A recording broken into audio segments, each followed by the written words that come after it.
Assalamualaikum warahmatullahi wabarakatuh.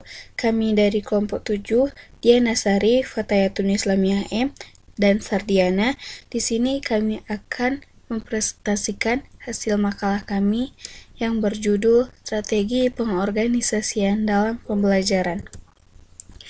Strategi pengorganisasian. Strategi adalah pendekatan secara keseluruhan yang berkaitan dengan pelaksanaan, gagasan, perencanaan, dan eksekusi sebuah aktivitas dalam kurun waktu.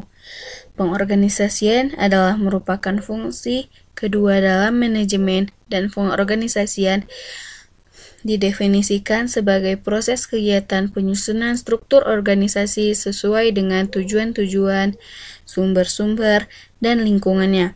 Dengan demikian, hasil pengorganisasian adalah struktur organisasi. Strategi pengorganisasian isi pembelajaran disebut oleh Regulet, Benderson, dan Merlier sebagai struktur strategi yang mengacu kepada cara untuk membuat urutan dan mensintesis fakta-fakta, konsep-konsep, prosedur, atau prinsip-prinsip yang berkaitan.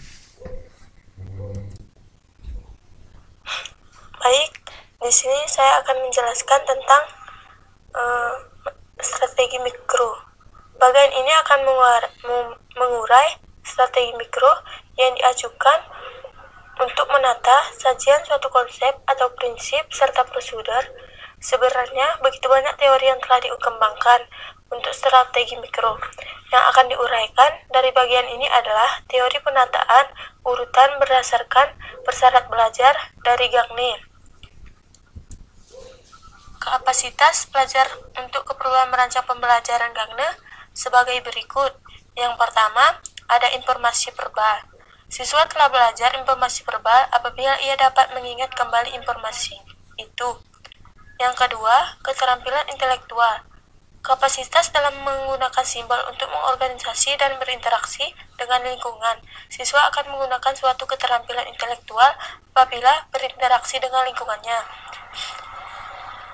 Rincian dari keterampilan intelektual. Yang pertama, ada diskriminatif. Ada konsep konkret, ada konsep abstrak, dan kaidah. Yang ketiga, ada strategi kognitif. Siswa telah belajar strategi kognitif apabila ia telah mengembangkan cara-cara untuk meningkatkan keefektifan dan efisiensi proses belajarnya. Yang keempat, ada sikap. Pengembangan sikap efektif, yakni pembinaan sikap mental yang mantap dan matang.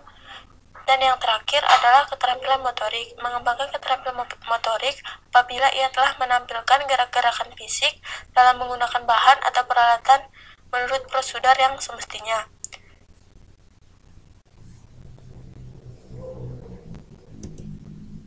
Strategi makro. Salah satu cara untuk menata dan mengorganisasikan isi pembelajaran adalah dengan menggunakan teori elaborasi.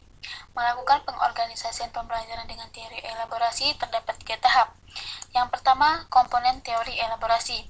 Terdapat 7 komponen, yaitu yang urutan elaboratif, yang kedua urutan persyaratan belajar, yang ketiga rangkuman belajar, yang keempat pensintesis, yang kelima analogi, keenam pengaktifan strategi kognitif, dan yang ketujuh kontrol belajar. Yang kedua, model elaborasi. Terdapat beberapa komponen. Yang pertama, penyajian kerangka isi. Yang kedua, elaborasi secara bertahap. Yang ketiga, bagian terpenting disajikan pertama kali. Yang keempat, cakupan optimasi elaborasi. Yang kelima, penyajian pensintesis secara bertahap. Yang keenam, penyajian jenis pensintesis. Dan yang ketujuh, tahapan pemberian rangkuman.